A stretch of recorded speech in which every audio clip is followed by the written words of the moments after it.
JTA, on a day when the homepage of Breitbart News included no fewer than 4 stories on speculation over whether U.S. President Donald Trump used the N-word, one of its contributors wanted to talk about hip-hop.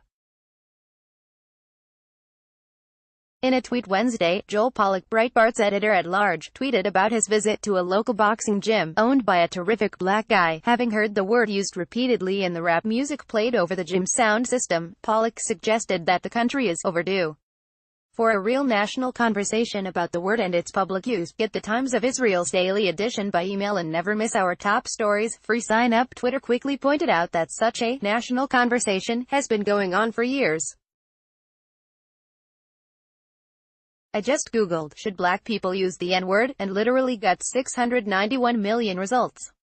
That includes articles in mainstream, liberal, and conservative media for every year since 2000.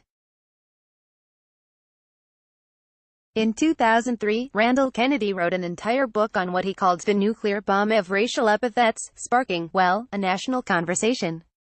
In 2015, after President Obama used the word to make a point about racism, media coverage focused mainly on his use of the taboo word, just hit the local boxing gym, which is owned by a terrific black guy. Hip-hop music, N-word literally every 2 seconds.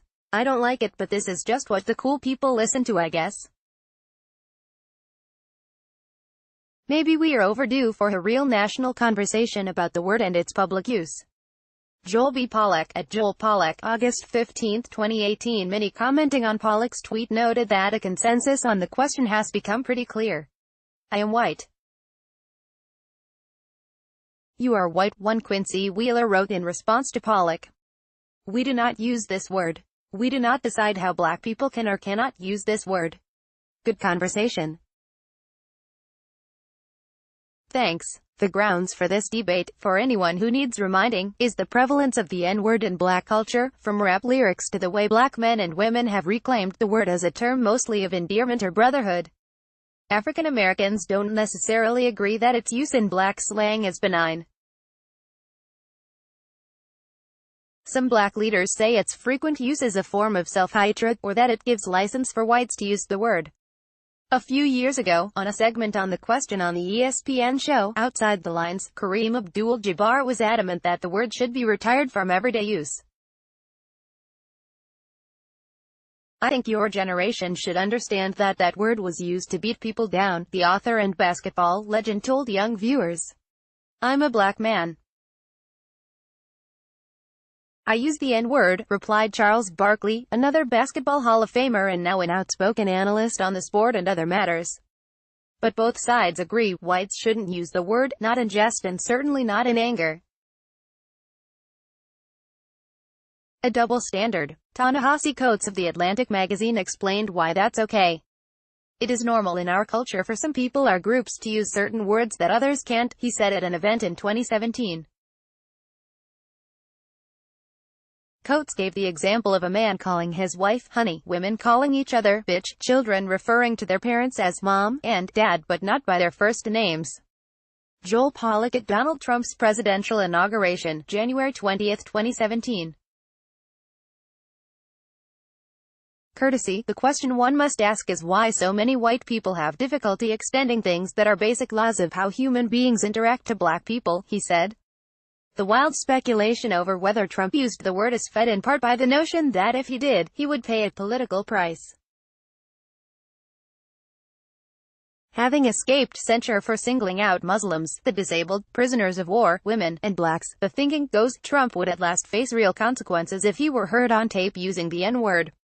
My read is that an N-word tape would hurt Trump, mostly because American political elites and media outlets exclusively understand racism in the most intellectually stunted ways possible, and this would finally force them to acknowledge the clear reality of Trump's racism, Nation contributor Sean McElwee wrote. Or perhaps not. Y'all do realize that if there is a tape of Trump using the N-word, his approval rating among his base is just going to up, right? New York Times columnist Charles M. Lowe tweeted. Writing for the conservative Weekly Standard, Jonathan V. Last worried that the U.S. would certainly pay a price if it became clear that Trump used the word. As things stand right now, there are still a handful of norms left in public life. Not saying the N-word is one of them. It would be nice if we could hold on to that norm. Last wrote.